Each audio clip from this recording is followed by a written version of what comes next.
Attention, I have something to read to you right now. I'm gonna read it. Stop.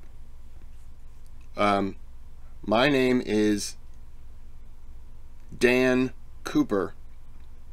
I am requesting $200,000 in American casherinos. It's not even a word. All right. And 4 parachute. We're not even on a plane. We're in a room. All right, say it is second story. Okay, I get it. And that is to be paid immediately by the FBI. Dude, they're not watching my videos.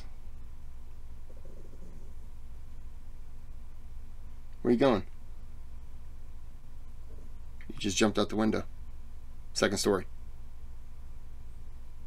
Well, look, if you want to give the money,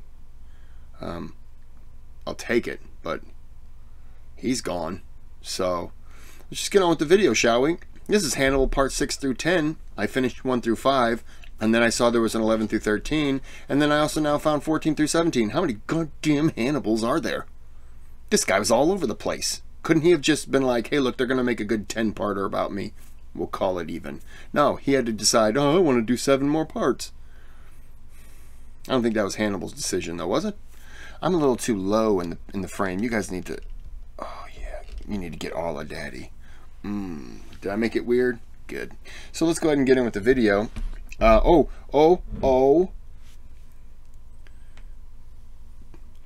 Dill pickle mustard.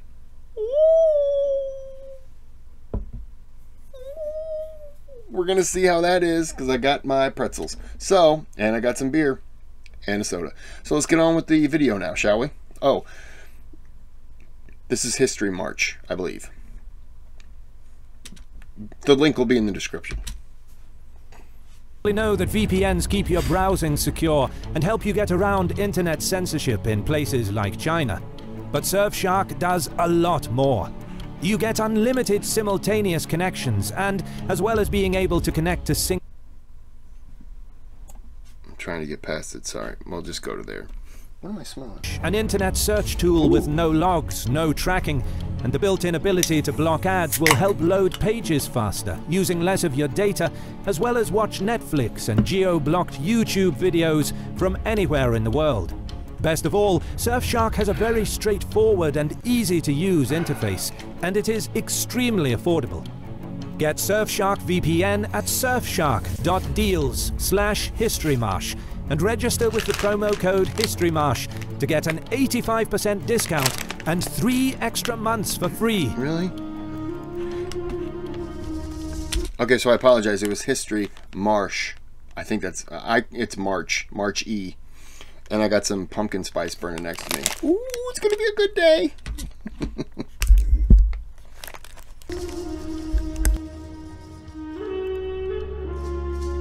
The defeat at Trebia struck fear into the Roman leadership.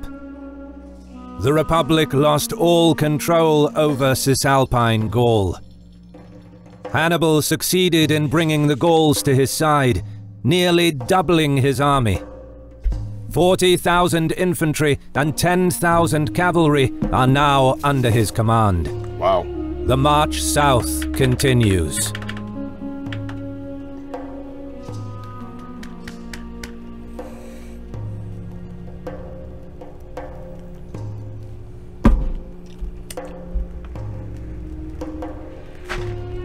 Faced with the Gallic uprising in Cisalpine Gaul, and still shocked by the loss of tens of thousands of troops at the river Trebia, the Roman Senate is determined to turn things around in 217 BC.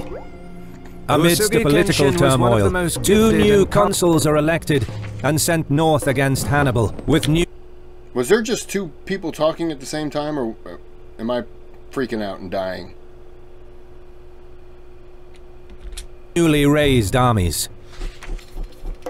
Other theaters of war are not ignored, evident by the victory against the Carthaginians at the Ebro and the planned reinforcements set for Iberia later in the year. But the main focus of the Roman war effort is on home soil. The plan is to use the geography of the Italian peninsula to their advantage.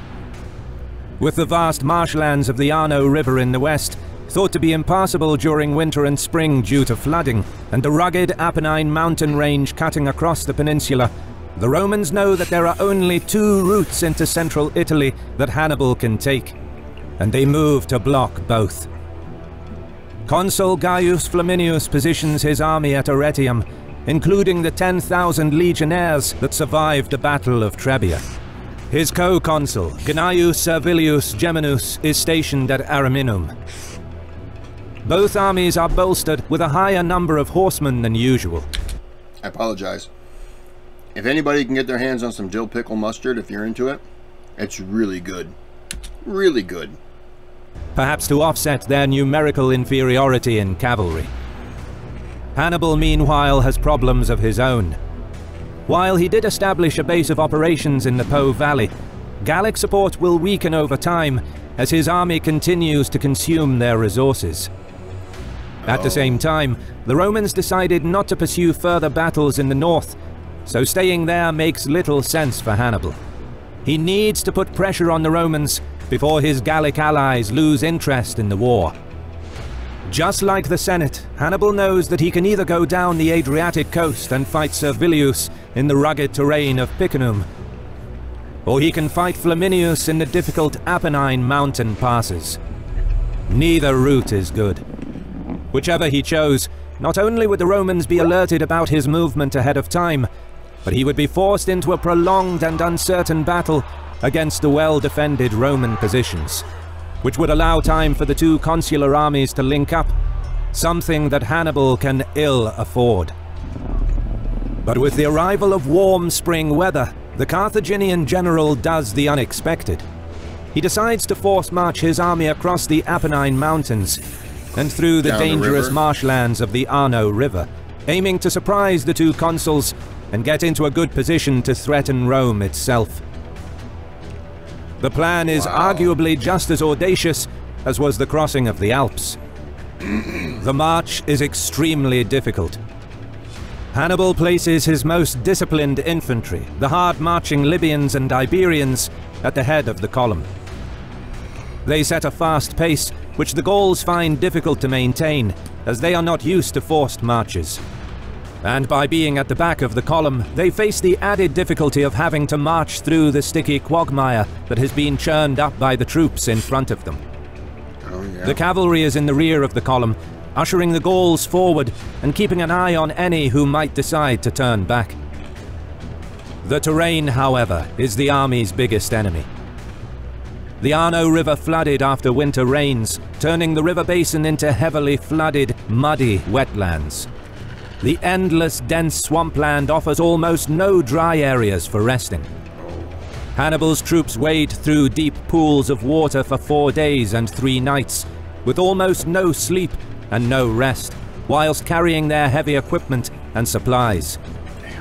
Those fortunate enough to be mounted are able to sleep in their saddles, while a handful of those on foot manage to climb onto the bodies of dead horses and pack animals for a brief rest. Oh man.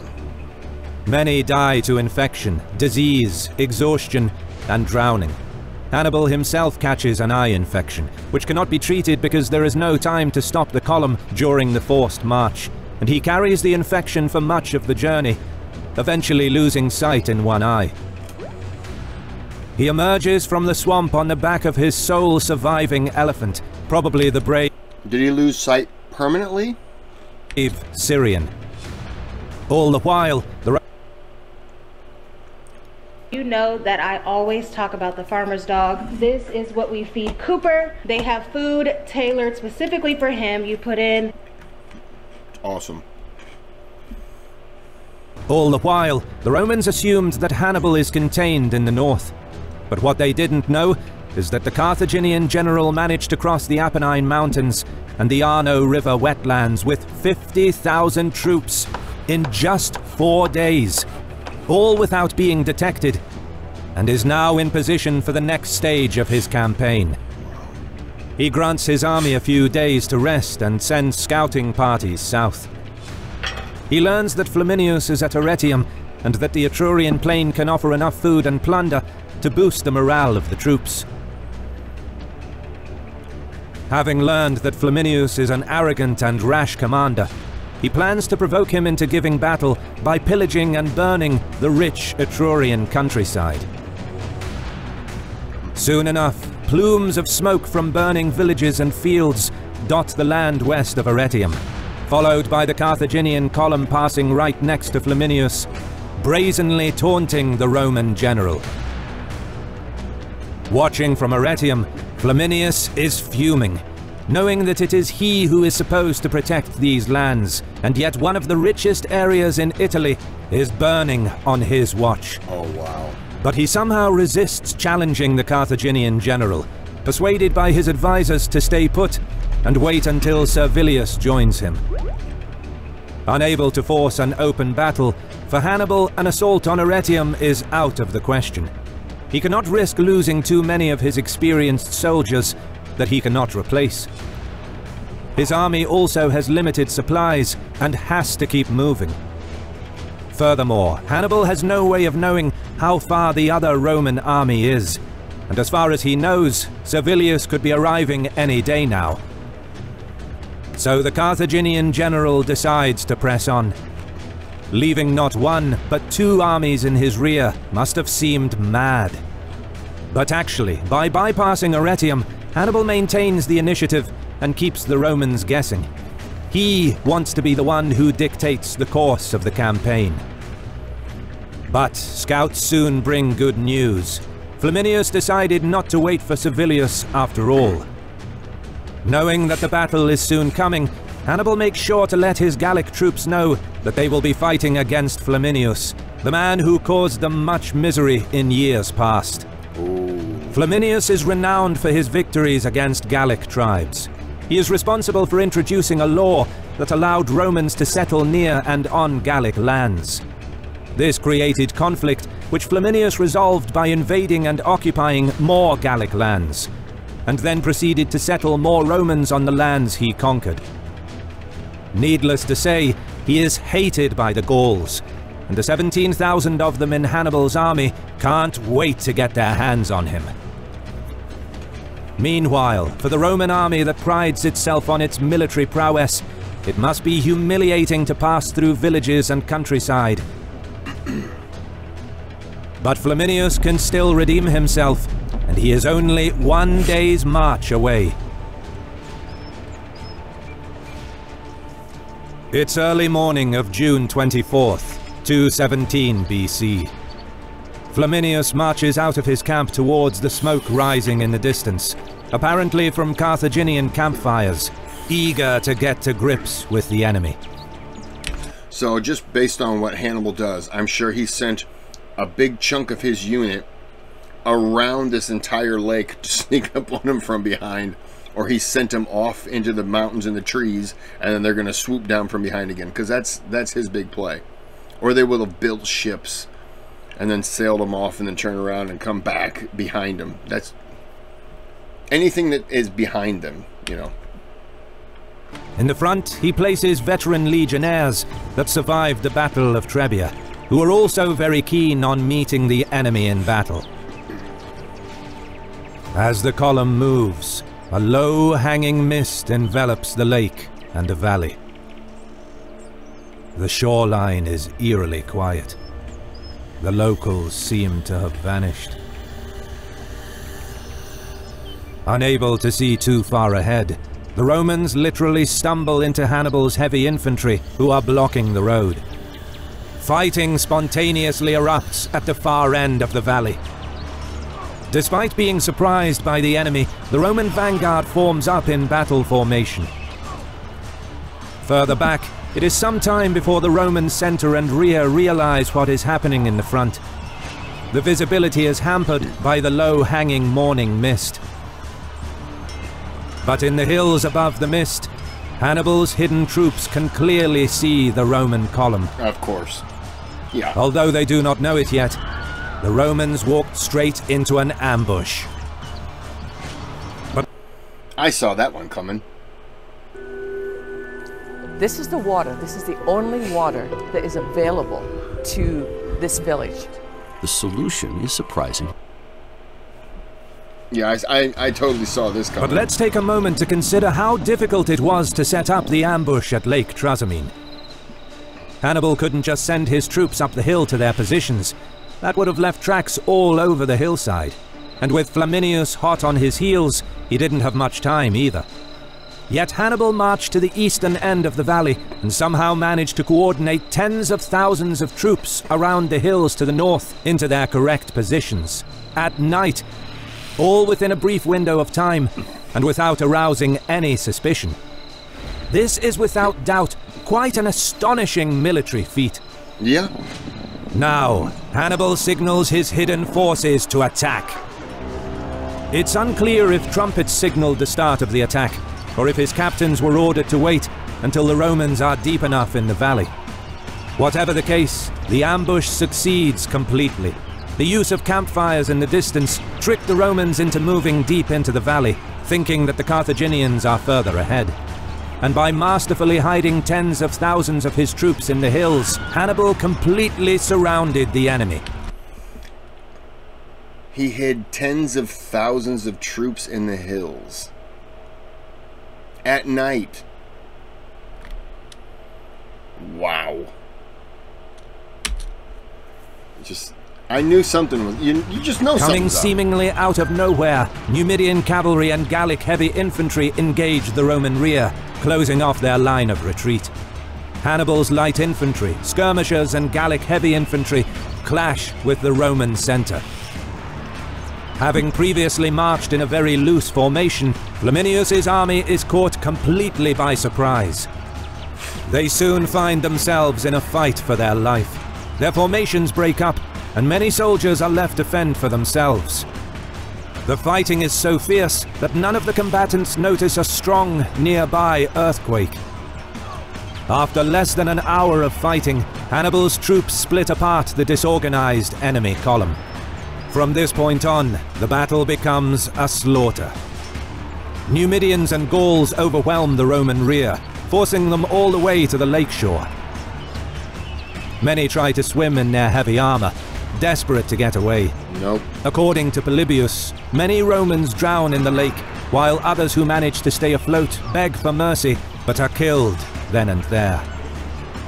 The Roman center fights a brave last stand, but after another 2 hours of fighting, most of Flaminius's men are cut down, while others drown in the lake as they try to swim away. According to legend, the Roman consul is recognized amidst the fighting, and the enraged Gauls fight to get to him. The consul's best troops rally to protect him, but one of the Gallic warriors fights his way through and thrusts his spear into the consul, killing him. Meanwhile, the Roman vanguard still stands firm. Once they realize that the battle is lost, they start fighting their way through Hannibal's heavy infantry, desperate to escape the field. But they too would be captured within a day or two after the battle. In less than 3 hours of fighting, a whole Roman army is virtually wiped out. It is said that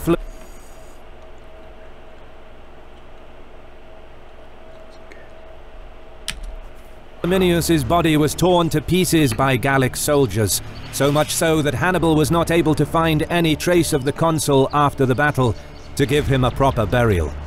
Holy shit. Carthaginian losses, meanwhile, are minor. Large plunder is taken, especially military equipment. Hannibal re-equips his Libyan infantry. Each man is given a Roman mail, bronze helmet, and an oval scutum shield. Within a few days, the Romans suffer another disastrous loss.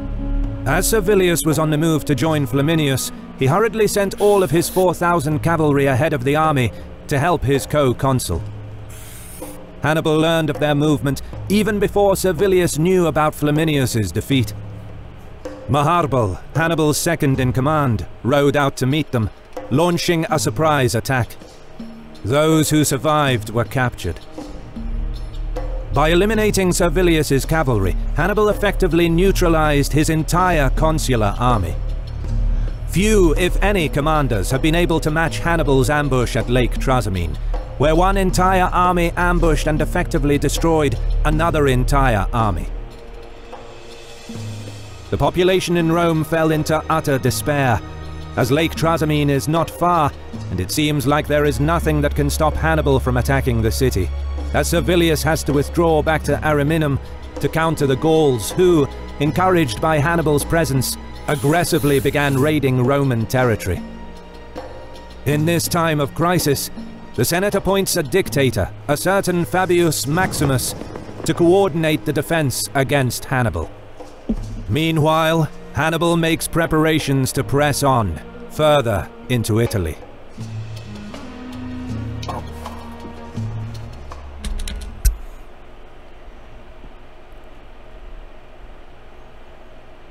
I'm guessing that was... I'll let it play. What do you got in that? I feel like I'm spending way too much time dealing with other people's problems. How do I set boundaries with them? Would you like me to set an alarm?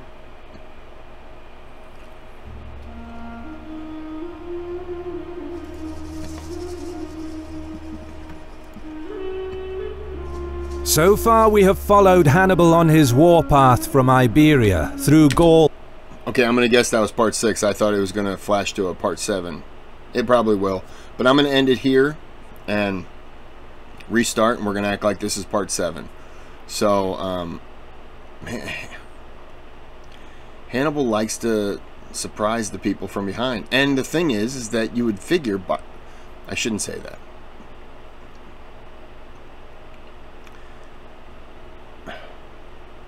I was going to say it's kind of a tell, but it's, I mean, you can't really, like, the other leaders can't text message the other guys like, hey, he's going to have military behind you. So yeah, that was a stupid thing for me. But anyways, I'm going to end this here. But I'm really enjoying this one.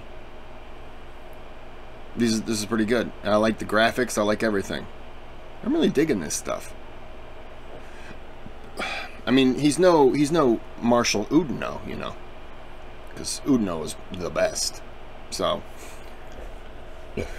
I just like the guy who's been shot 36 times and he gets cheered. Okay, I'm gonna end this here. I'm gonna jump right back into it. So have a good day. Have a good night.